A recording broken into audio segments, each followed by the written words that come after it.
Kita akhirnya meninggalkan Kima. Aku rasa kita akan pergi ini. Baru 4 bulan saja.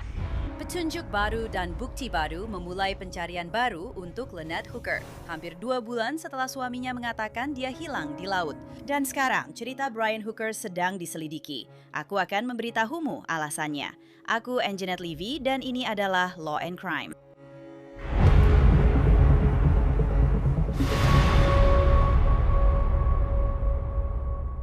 Sudah 8 minggu yang menyiksa bagi keluarga dan teman-teman Lynette Hooker. Ibu, anak perempuan dan istri ini telah hilang. Dan suaminya, Brian Hooker, menjadi sorotan penegak hukum meskipun dia belum didakwa melakukan kejahatan apapun. Pada tanggal 5 April, Brian Hooker melaporkan bahwa dia dan istrinya, Lynette, terpisah saat Lynette terjatuh dari perahu kecil mereka dan terbawa arus bersama kunci kapal mereka, Soulmate.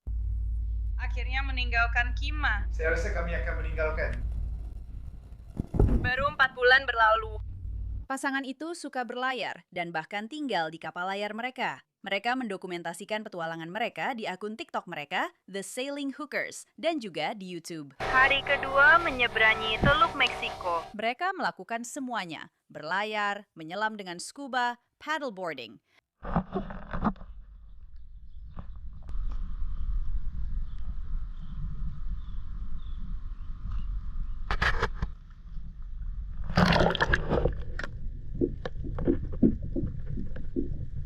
Pada tanggal 4 April, para hookers sedang berada di perairan Laut Abaco di Bahama. Penyelidik mengatakan Brian Hooker mengaku dia terpaksa mendayung kembali ke pantai dan meminta bantuan setelah dia dan Lynette terpisah. Brian ditahan dan diinterogasi terkait hilangnya Lynette, tetapi pihak berwenang Bahama membebaskannya tanpa menuntutnya. Brian Hooker membantah melakukan kesalahan apapun dalam kasus hilangnya Lynette. Saya ingin menegaskan hal itu dengan sangat jelas. Muncul pesan-pesan yang mengungkapkan bahwa Brian Hooker telah memberitahu teman-temannya apa yang terjadi saat dia dan Lynette terpisah.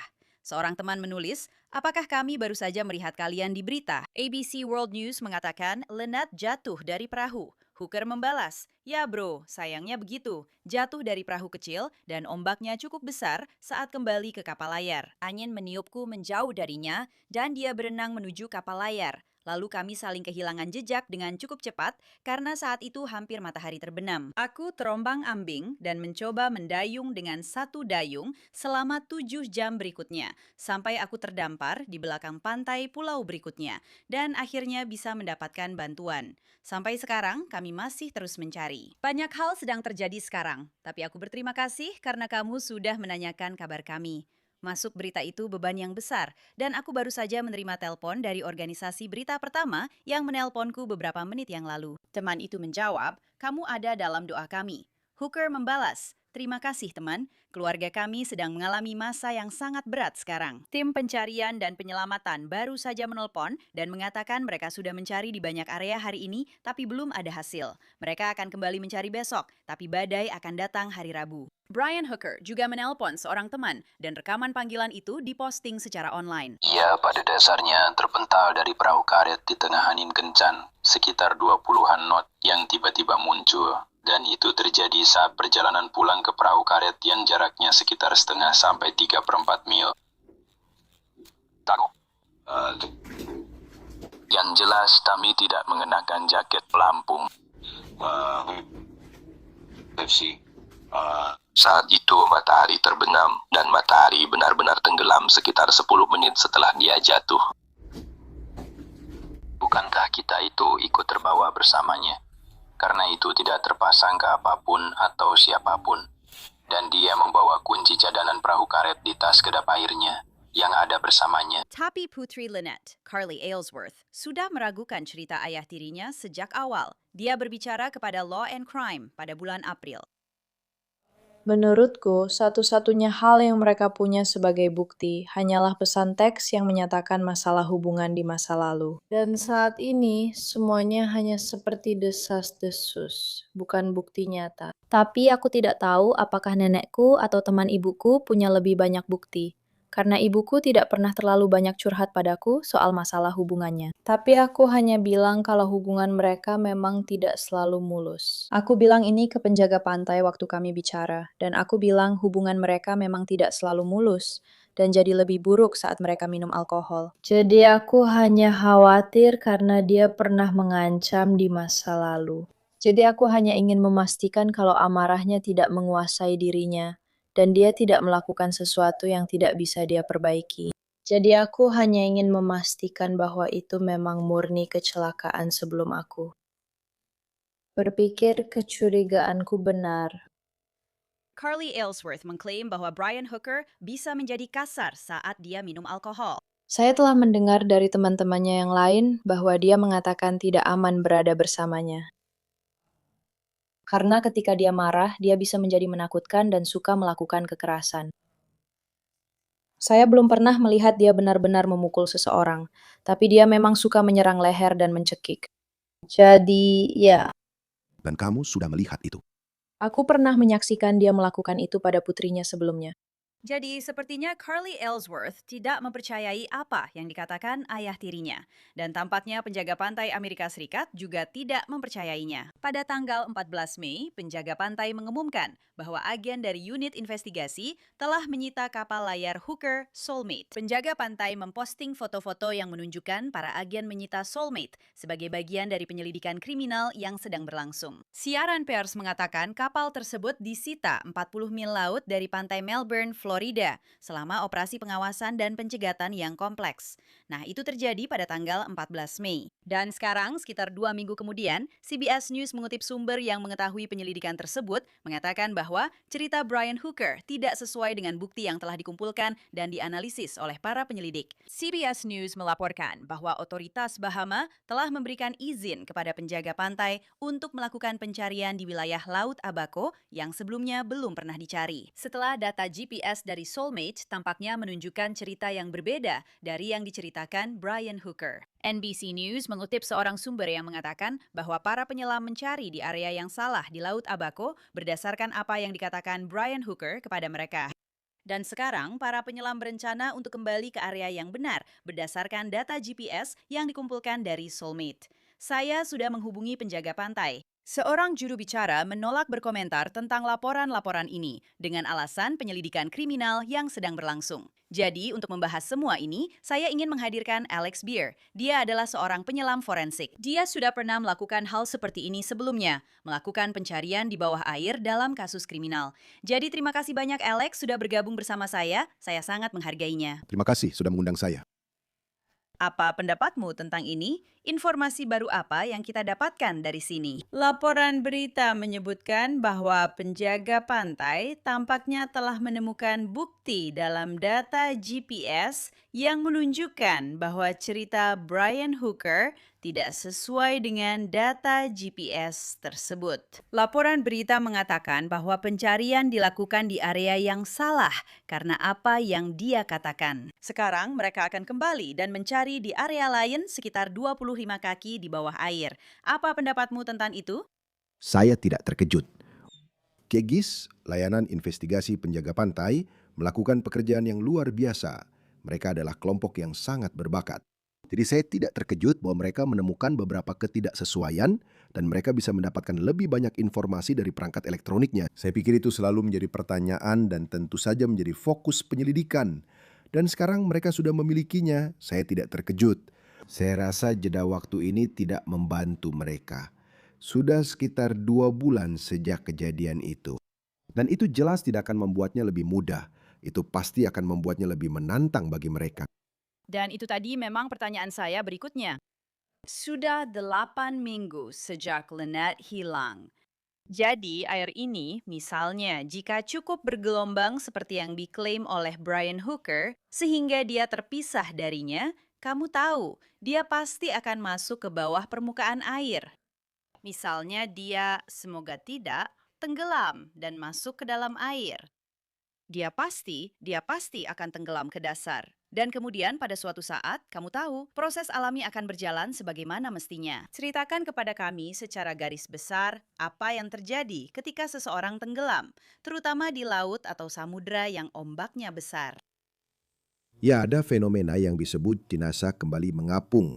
di mana biasanya seseorang yang tenggelam atau seseorang yang sudah tenggelam ke dasar atau apapun kasusnya, atau mereka turun ke dasar, pada akhirnya tubuh mulai membusuk. Dan faktor-faktor yang berperan dalam hal itu bisa berupa, Anda tahu, tipe tubuh, apa yang mereka makan, pakaian yang mereka kenakan, suhu air, kedalaman air. Ada banyak faktor yang berperan di situ yang akan menentukan seberapa cepat hal itu mulai terjadi. Jika cukup dalam, mereka mungkin tidak pernah mengapung kembali. Karena saat tubuh Anda membusuk dan gas-gas itu menumpuk, itu membuat Anda mengapung lagi. Pada kedalaman tertentu, tekanannya terlalu besar untuk bisa diatasi. Jadi tergantung kedalamannya, maksud saya, jika hanya 25 kaki, itu tidak cukup dalam.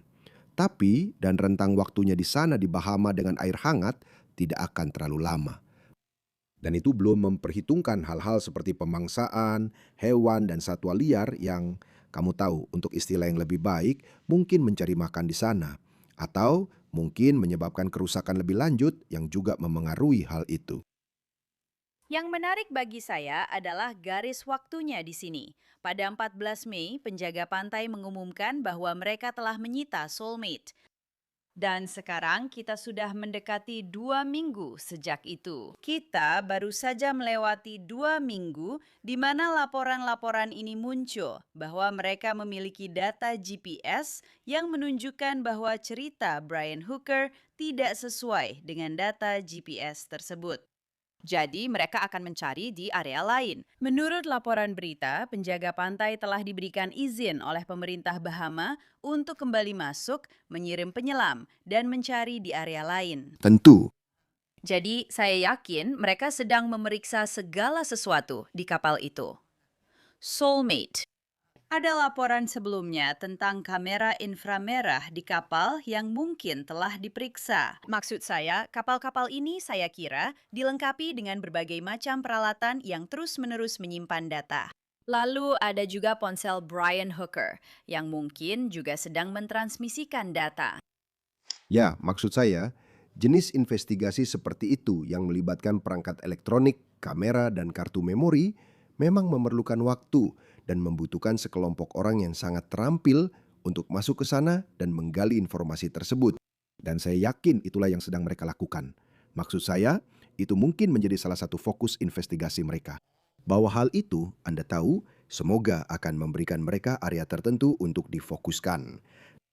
Dan kemudian apa yang mereka lakukan setelah itu, Anda tahu, penjaga pantai akan melakukan hal-hal seperti pencarian di permukaan, seperti yang mereka lakukan dalam operasi pencarian dan penyelamatan, di mana mereka akan mengambil informasi cuaca dan data berdasarkan arus dan pasang surut, angin, pola cuaca, tentang di mana mereka pikir orang itu bisa berakhir jika mereka memang mengapung di permukaan.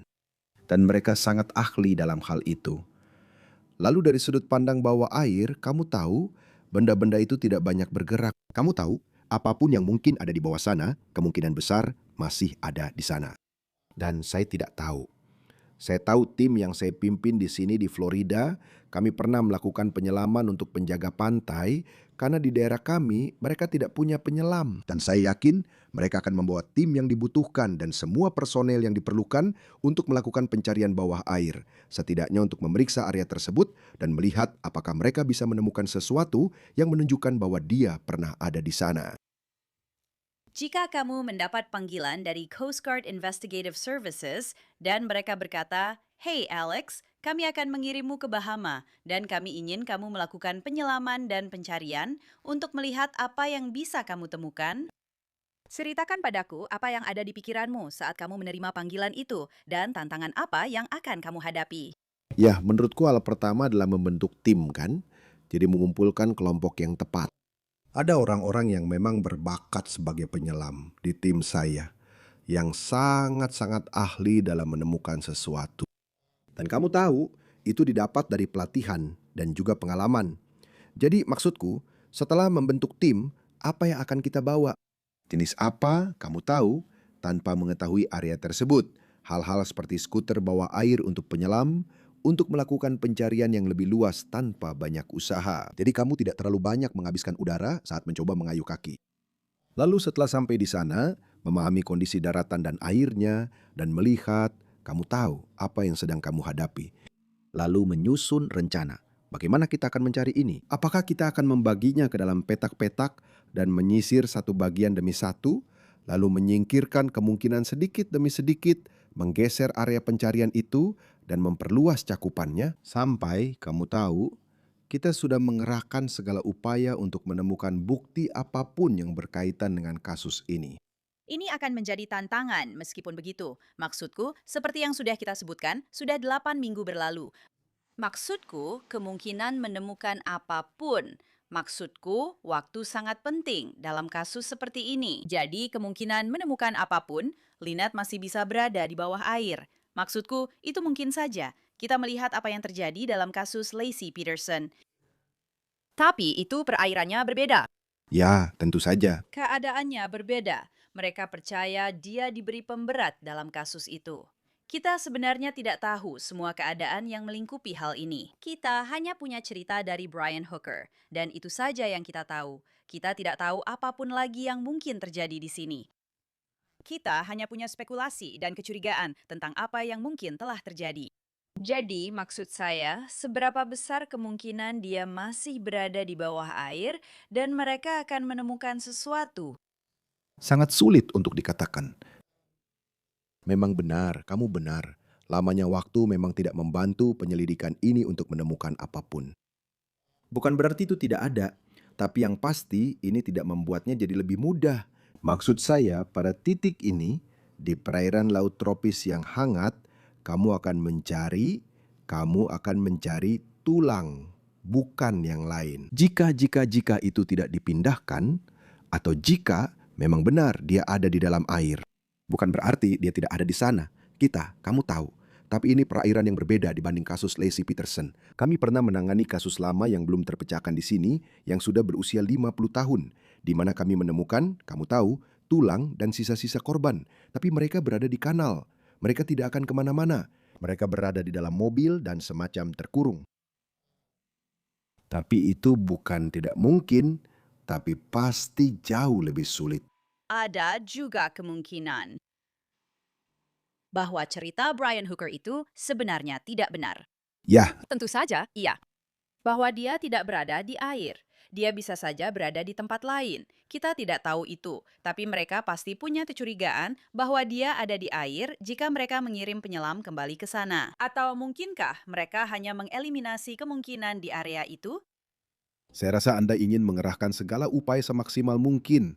Saya tahu orang-orang merasa frustrasi. Saya tahu semua orang menginginkan jawaban. Jadi menurut saya, dari sudut pandang penegak hukum dalam penyelidikan, Anda ingin menelusuri setiap kemungkinan yang ada untuk memastikan bahwa Anda benar-benar telah melakukan segala sesuatu yang bisa Anda lakukan.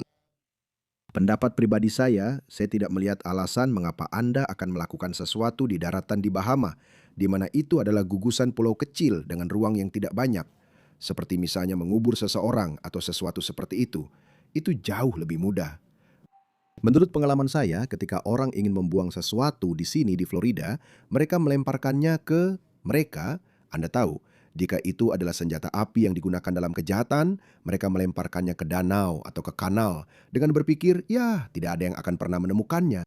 Tapi jika Anda memiliki informasi yang tepat dan Anda punya tempat yang bagus untuk memulai, dan itu akurat, Anda punya kemungkinan yang sangat besar untuk menemukan barang-barang itu. Sekarang, lokasi GPS itu sendiri memang bagus. Itu adalah titik awal. Tapi itu hanya lokasi umum. Anda tahu, itu sangat berbeda dengan saya tahu itu persis di sini. Dan kami pernah menangani kasus seperti itu di mana seseorang berkata, dengar, saya berdiri di sini, saya melemparnya ke sana. Dan kami masuk ke air sedalam 3 meter tanpa bisa melihat apapun. Dan barang itu ada di sana. Seolah-olah barang itu tidak bergerak. Anda tahu, jika dia mengapung ke atas, jika itu yang terjadi, Anda tahu, maka Anda akan terdampak oleh berbagai hal lain. Dan dengan arus teluk dan segala hal lainnya, Anda tahu itu adalah area yang sangat luas. Dan Anda tahu, jadi saya tidak ingin mengatakan bahwa itu tidak mungkin. Tapi Anda benar bahwa kemungkinannya memang sangat kecil. Ada jeda beberapa jam di sini antara Brian Hooker dan Lynette pergi dengan perahu kecil. Dan kemudian saat dia melaporkannya. Ya, Anda tahu, melaporkan insiden ini sebagai situasi darurat karena dia hilang. Jadi, ada kemungkinan lain di sini. Anda tahu, saya mencoba berprasangka baik kepadanya. Tapi ada kemungkinan bahwa dia diberi pemberat dan dia ada di bawah sana. Itu adalah kemungkinan. itu adalah kemungkinan. Dan saya pikir Anda tahu, Anda harus mempertimbangkan. Lokasi GPS terakhir yang Anda miliki, tandai di sana. Ambil rentang waktunya, tandai seberapa jauh jarak yang bisa Anda tempuh dalam rentang waktu itu dengan sebuah tali dan gambar lingkaran besar. Dan hal itu mungkin terjadi di suatu titik dalam lingkaran itu. Itu area yang luas, itu 9 jam, bahkan di kapal layar yang kecepatannya 6 knot misalnya, dengan tenaga mesin, itu area yang sangat besar. Tapi itulah titik awalmu. Lalu kamu tahu, kamu mulai bergerak dari sana. Dan itu akan membutuhkan banyak sekali sumber daya dan waktu. Dan kamu tahu, itu memang tugasnya. Itulah yang kamu tahu. Itulah alasan kamu ada di sana. Pada titik tertentu, saya yakin mereka akan menghentikan pencarian itu dan harus melanjutkan dengan apa yang mereka miliki. Tapi itulah bagian dari masalahnya, karena itu adalah area yang sangat luas untuk disisir. Bagaimana dengan menggunakan sonar pemindaian samping, kamu tahu, sebelum melakukan penyelaman? Atau apakah itu tidak akan berhasil dalam situasi seperti ini? Tidak, maksudku mungkin 2 bulan yang lalu. Sonar itu hebat, kamu tahu. Sonar adalah alat yang sangat bagus. Ini adalah alat yang luar biasa. Jauh lebih baik untuk menemukan benda-benda besar daripada menemukan orang di perairan terbuka yang luas. Kalau kamu berada di kanal dengan sonar pemindaian samping, itu cerita yang berbeda. Itu ruang yang sangat terbatas, dan gambarnya seolah-olah langsung muncul di layar di depanmu. Dalam pencarian di laut terbuka dengan sonar pemindaian samping, itu sebenarnya tidak terlalu berguna. Kamu tahu, hal lain tentang sonar adalah sonar memberikan pantulan yang lebih baik dari benda yang keras. Jadi logam, mobil, perahu, atau sesuatu seperti benda yang tenggelam, itu memberikan pantulan yang sangat tajam dan jelas. Sonar tidak memberikan pantulan yang baik dari tubuh manusia, terutama setelah 2 bulan. Kamu tahu, di awal-awal iya. Tapi kalau kamu belum pernah bekerja dengan sonar, kamu tidak akan melihatnya. Itu tidak seperti langsung terlihat jelas seperti ada seseorang di sana. Kadang-kadang itu hanya sedikit saja. Hal yang menonjol di antara semua hal lain. Dan kamu bertanya, apa itu? Dan kamu tetap harus mengirim penyelam ke sana untuk memastikan secara visual benda itu sebenarnya apa. Jadi menurut saya pada titik ini, saya rasa side scan sonar tidak akan terlalu banyak membantu kamu. Ya, aku akan tertarik untuk melihat apa hasil dari ini jika memang ada. Dan aku tahu kamu juga akan, Alex. Aku juga, kamu tahu, aku tidak. Aku tidak kenal siapapun dari orang-orang yang terlibat dalam penyelidikan ini. Tapi aku tahu dan pernah bekerja dengan CGS sebelumnya. Mereka adalah kelompok yang sangat berbakat. Mereka tahu tantangan yang ada di depan mereka. Dan aku menduga mereka menyadari bahwa ini akan menjadi tugas yang sulit. Tapi kamu tahu, ini bisa dilakukan. Hanya saja akan membutuhkan banyak kerjasama dan kerja keras. Jadi aku tahu mereka siap untuk itu. Tapi ini akan menjadi tantangan bagi para penyelam dan juga para penyelidik. Tidak diragukan lagi. Maksudku, 2 bulan berlalu, seperti yang sudah aku katakan, dan seperti yang kamu tahu, waktu sangat penting. Ya, terima kasih banyak. Aku sangat menghargai waktumu. Senang sekali bisa membantu. Terima kasih sudah mengundang saya. Siapapun yang memiliki informasi tentang hilangnya Lynette Hooker diminta untuk menghubungi unit investigasi penjaga pantai. Dan itu saja untuk episode Law and Crime kali ini. Saya Anjanette Levy, terima kasih banyak sudah bersama saya. Sampai jumpa lagi di sini lain waktu.